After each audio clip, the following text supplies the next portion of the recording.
단어로 짐작해 보세요 한번.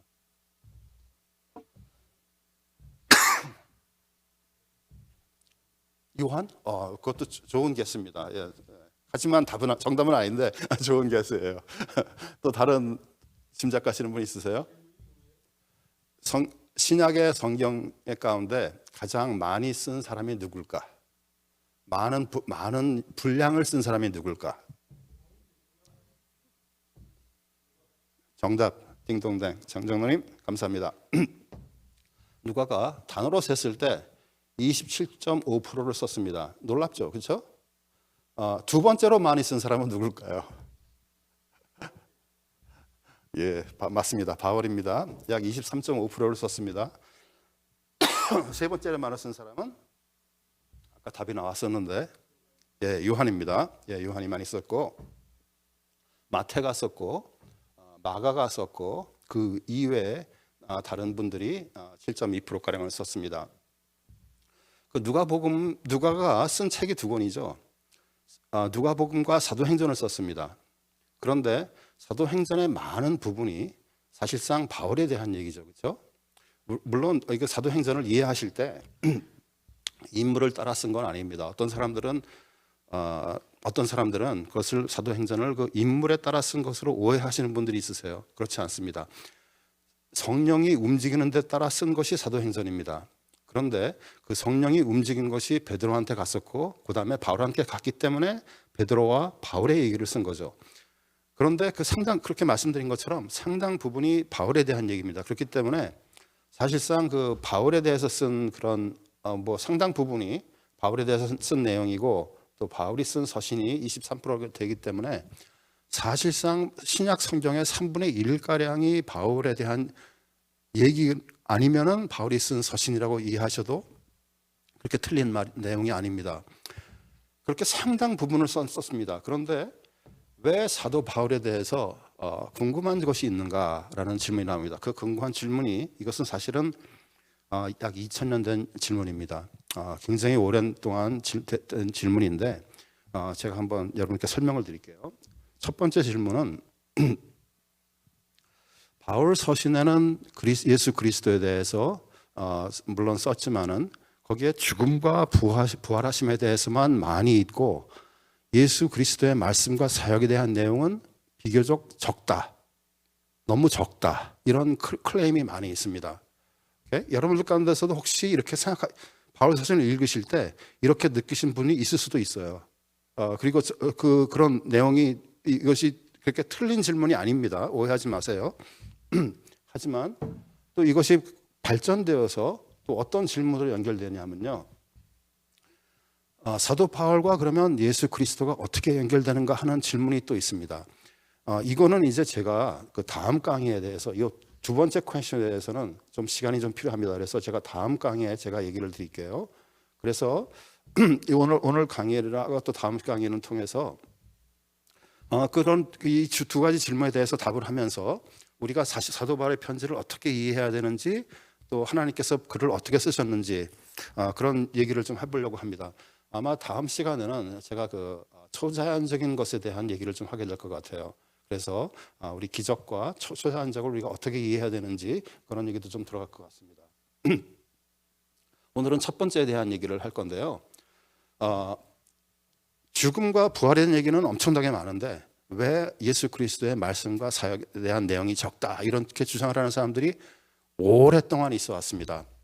이것에 이렇게 질문하는 경우에 많은 경우에 그것이 어떤 내용이냐면요. 바울의 사도성에 대한 비판입니다.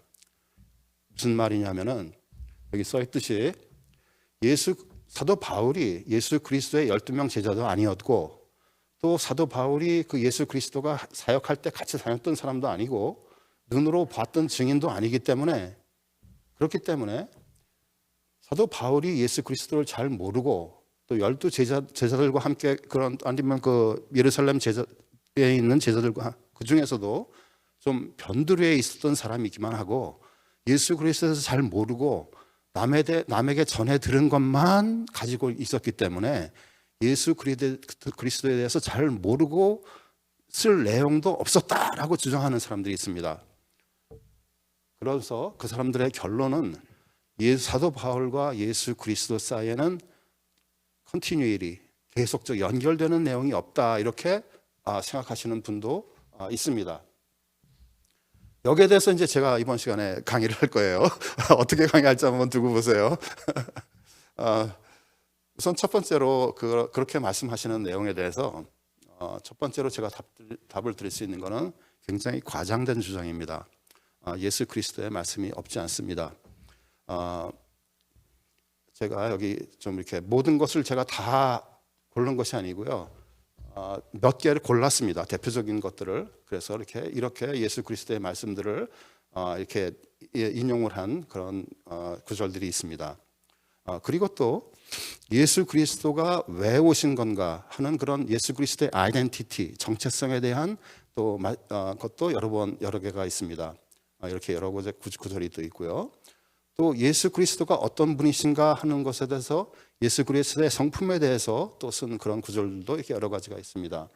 이것은 이제 사실 예수 그리스도를 모르면은 쓸 수가 없는 그런 내용들이겠죠. 또 어떤 것은 사도 바울의 편지를 읽다 보면 이거는 사도 바울이 썼지만은 예수 그리스도께서도 말씀하신 건데라고 짐작가는 그런 것들이 있습니다. 우리가 그것을 이제 신학적인 용어로 allusions 아니면 echo, 메아리라고 얘기를 합니다. 그런 allusion이나 echo 같은 것이 이렇게 또 여러 군데가 많이 있습니다. 그렇기 때문에 이제 그렇게 주장하는 사람들이 예수 그리스도의 말씀과 사역에 대한 내용이 별로 없다라고 말하는 주장에 대해서 우리가 이렇게 반박을 할 수도 있습니다. 그런데 제 강의의 포커스는 이 내용이 아니고요. 이렇게 우리가 일일이 따지려면 따질 수도 있지만 그거 대신에 차라리 우리가 바울 서신을 어떻게 이해해야 되는지 가지고 답을 하려고 합니다.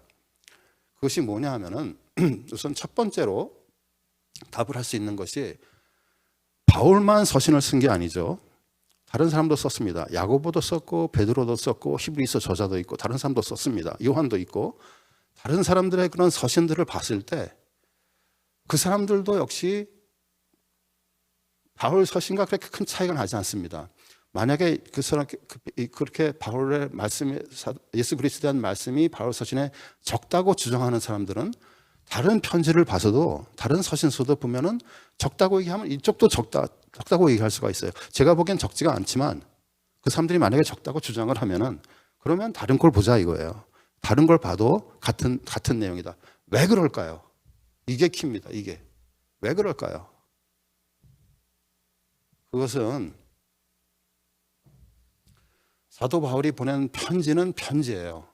여러분들이 편지로 이해하는 것이 굉장히 중요합니다. 왜 썼는가? 이 사도 바울이라는 사람이 그 교회에 대해 편지도 있고 개인들에게 보낸 편지도 있는데 이 편지를 왜 썼는가를 아는 것이 중요합니다. 설교가 아닙니다. 그리고 제가 아까 고린도전서의 얘기를 했잖아요. 고린도전서의 예를 들자면 고린도전서의 1장부터 6장까지는 바울이 말로 전해진 소식에 대한 답을 하는 것이고 7장 1절부터 나머지는 고린도 교회에서 보내온 편지에 대한 답장을 한 거라고 제가 말씀드렸잖아요. 그러니까 그 고린도라는 교회에 이런 문제들이 있었는데 그거를 어떻게 얘기를 하는가 하는 것에 대한 그런 내용을 쓴 것이 바로 서신서라는 거예요. 고린도전서라는 편지입니다. 그렇기 때문에 이것은 사도 바울이 한 설교가 아니죠. 사도 바울이 한 설교를 보면은 사도 바울이 한 설교가 사실 그렇게 많이 나와 있지는 않습니다. 하지만 그 중에서 우리가 뽑아 보면은 그 사도 바울이 선교에서 가서 설교를 했을 때는 예수 그리스도가 어떤 분인지 설명을 했습니다. 예를 들자면 첫 번째 1차 선교 여행에서 비시디아 안디옥을 갔을 때 사도행전 13장을 보면은 예수 그리스도가 왜 구약에서 어떻게 예언되었고 세례 요한이 어떻게 그분을 예비하였고 준비하였고 예수 그리스도가 어떻게 오신 것인지 다 설명이 돼 있는 내용이 설교 내용입니다. 그렇기 때문에 이렇게 설교를 했을 때는 그런 내용이 설교를 했을 때는 그런 내용이 이미 포함되어 있다는 것을 우리가 알 수가 있는 것이죠. 그리고 또 하나 여러분들이 아셔야 될 것이 뭐냐면은 사도 바울과 예수 그리스도는 사실상 그렇게 횟수로 많은 차이가 나지 않습니다. 우리가 정확한 연도를 알 수는 없지만은 많은 사람들이 약 3년가량 차이가 날 거라고 생각합니다. 그러니까 예수 그리스도께서 3년가량 먼저 오셨고 바울이 3년 후라고 얘기를 하기도 하죠. 하는 얘기죠. 그렇기 때문에 차이가 별로 없기 때문에 예수 그리스도의 말씀과 사역에 대해서는 이미 그 수없이 많은 사람들이 증거를 하고 있었을 거라고 생각할 수가 있는 것이죠. 우리가 야고보가 예수 그리스도의 형제가 4명이 더 있죠. 그 사람들이 그렇게 또 증거를 할 수도 있고, 제자들도 있고, 또 그다음에 그 부활하신 다음에 500명에게 나타난 것도 있고, 그 사람 500명도 있고, 하다못해 오병이어를 먹은 수천 명의 사람도 있고, 수만 명의 사람도 있고, 모든 증인들이 예수 그리스도에 대해서 얘기를 하고 다녔을 것이란 생각을 할 수가 있는 것이죠. 그렇기 때문에 사도 바울이 편지를 쓰면서 굳이 거기다가 반복해서 이미 알고 있는 얘기를 다시 쓸 필요는 없었다는 것을 우리는 알 수 있다는 것입니다.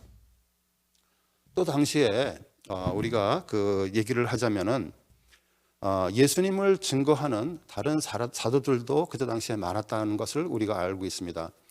이때 당시가 이제 로마 시대잖아요. 로마 시대의 가장 중요한 교회를 3개를 뽑으라 그러면은 안디옥 교회와 로마 교회와 알렉산드리아 교회를 뽑을 수 있을 겁니다. 알렉산드리아 교회는 사실 조금 후가 될지도 모르겠어요. 지금 같은 시대는 아니라고 생각을 합니다. 어쨌든 간에 그렇다고 치더라도 안디옥도 그렇고 로마도 그렇고 알렉산드리아도 교회도 그렇고 가장 중요한 3교회는 바울이 세운 교회가 아닙니다. 우리 성경상에 보면은 안디옥 교회는 구브로와 구레네 사람 몇몇이 와서 세웠다고 돼 있죠. 물론 사도 바울이 나중에 조인했습니다. 하지만 바나바와 함께 조인했죠. 하지만은 그 사도 바울이 세운 교회가 아닙니다. 로마 교회는 어떤 사람들은 고넬료가 세웠다고 생각하는 사람도 있어요. 그렇지만 그럴 확률은 적습니다. 왜냐하면요, 고넬료의 직업이 뭐죠? 예, 군인입니다. 군인. 이때 당시는 사도 바울이 편지를 쓸 당시는 로마에서 기독교가 정교로 인정받기 한참 전입니다. 그렇기 때문에 군인이 가서 로마의 한복판에 가서 여러분들 우리 지금 한국 군대 장교가 갑자기 어느 날 서울에다가 갑자기 불교 사원을 세운다. 그럼 말이 되겠습니까? 말이 안 되죠. 그러니까 고넬료가 세웠을 확률은 별로 없다고 생각합니다. 많은 신학자들은 어떻게 생각을 하냐면은 사도행전 2장을 읽어보면요, 오순절 사건 당시에 여러 명의 사람들이 많이 왔습니다. 그런데 그 중에 성경에 보면은 2장 10절일 거라고 생각을 하는데요, 그 중에 보면은 로마에서 온 나그네 된 몇 사람도 거기 있었다고 되어 있습니다. 그래서 짐작을 하게 많은 신학자들은 어떻게 생각을 하면은 이 로마 교회는 그때 오순절 성령 강림 사건이 있었던 사람들 중에 일부가 그때 로마에 돌아가서 고향으로 돌아가서 세웠을 거라 이렇게 생각하는 사람도 있습니다. 저는 그것이 굉장히 아주 올바른 관점이라고 생각합니다. 그게 저도 굉장히 어그리가 됩니다. 하여간 지금 그렇게 우리가 이제 예수 그리스도의 말씀이 적었다라는 것에서 지금 디펜드를 하고 있잖아요. 또 하나 우리가 얘기할 수 있는 건 뭐냐면은 사도 바울이 쓴 내용하고 예수 그리스도가 쓴 내용하고 교리상으로 전혀 차이가 없습니다. 예를 들어서 하나님의 나라, 또 아바 아버지, 또 예수 imitate God, 하나님을 닮아가는 것, 이런 모든 내용들이 다 같은 얘기를 썼던 것이죠. 아까 제가 그 질문에 대해서 소개를 하면서 그 사도성을 의심하는 사람들이 있었다 그랬잖아요. 그러면서 제가 이 질문이 굉장히 오래된 질문이라고 설명을 해드렸는데, 그러면서 제가 2000년 된 질문이라고 그랬잖아요. 사실상 갈라디아서를 보면은 사도성을 그렇게 아까 제가 설명드린 것처럼 그렇게 바울의 사도성에 대해서 의심했었던 사람들이 갈라디아 교회도 이미 있었습니다. 그래서 거기에 대해서 그런 사람들이 바울을 비판하기 때문에 답을 쓴 편지가 갈라디아서예요. 물론 다른 내용도 들어가 있죠. 행위와 믿음에 대한 얘기, 구원에 대한 얘기도 물론 들어가 있습니다. 하지만 1장과 2장 앞에 부분은 특별히 그 사도성에 대해서 그 사도 바울이 한 얘기가 많죠. 그렇게 그 답을 하는 내용이가 많은데, 또 하나 제가 그리고 그렇게 말씀을 드리면서 또 하나 내용은 그런 질문을 하는 사람들이 2000년 전부터 있어 왔는데, 그런 사람들 간에 어떤 사람들은 너는 왜 맨날 죽으심과 부활하심에 대해서만 포커스를 들고 두었느냐, 이렇게 말을 하는 사람들이 있습니다. 여기에 대한 대답은요, 아까 제가 말씀드린 것처럼 그 교회의 필요에 따라 편지를 보낸 것이기 때문에 그 죽으심과 부활하심이 공동체 안에서 어떻게 적용되는가 하는 그런 의미가 더 바울에게 중요했습니다. 이것은 바울만 그런 것이 아니고요, 모든 서신을 쓴 사람들이 공통적으로 더 중요하게 생각했습니다. 그래서 그것이 더 큰 관심이고, 또 하나 또 굉장히 중요한 것은 그 바울 서신과 또 그 사복음서, 예수 그리스도의 사역과 말씀에 대해서 쓴 것이 내 복음서 아니에요?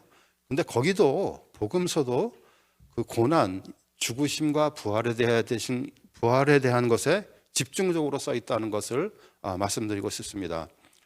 제가 그림을 하나 보여드릴 텐데요. 사복음서에서 이 죽으심과 부활에 대해서 얼마나 포커스를 두고 있는지 제가 그림으로 한번 보여드릴게요. 마태복음은 총 28장이죠. 약 3분의 1 그 이상가량이 예수 그리스도의 고난에 대한 얘기입니다.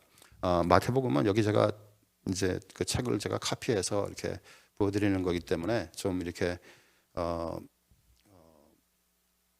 이렇게 컬러리가 그렇게 좋지는 않은데요. 마태복음의 특징 중에 하나가 예수 그리스도의 말씀을 이렇게 모아서 5개의 설교로 이렇게 크게 5개의 설교로 되어 있는 것이 마태복음의 특징이죠. 그렇다고 하지만 예수 그리스도께서 고난 받으신 거가 18장 이후로 이렇게 28장까지 3분의 1이 넘는 분량을 할애하고 있는 것을 볼 수가 있습니다. 마가복음은 더합니다. 마가복음은 총 16장 가운데 반이 예수 그리스도의 고난과 죽으심에 대한 얘기입니다.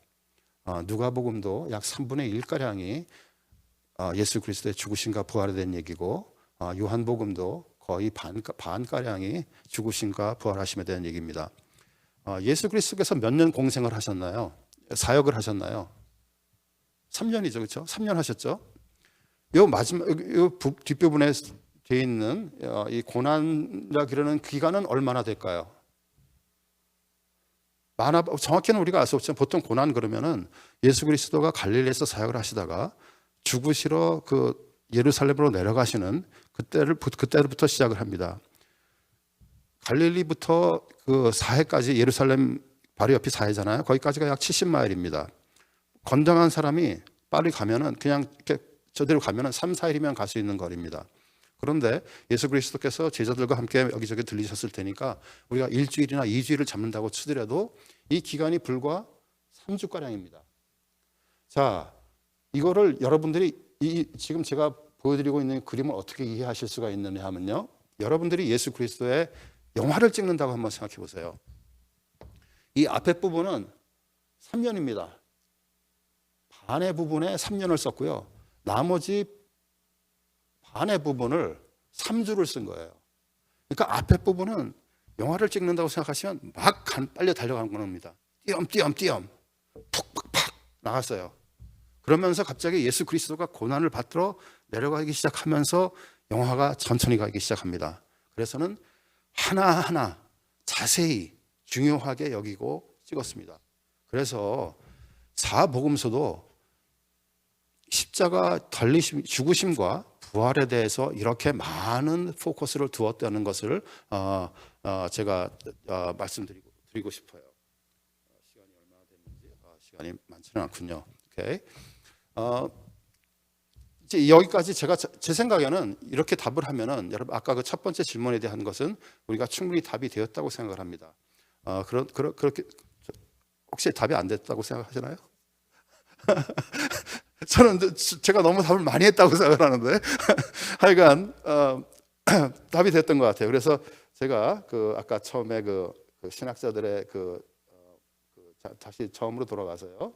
아까 제가 나중에 얘기하겠다는 것으로 돌아가서 여기 이제 제가 강의할 때마다 신학자들을 좀 소개시켜 드립니다. 왜냐하면은 그 신학자들이 우리가 그 사람들에게 빚진 것이 상당히 많다고 저는 생각합니다.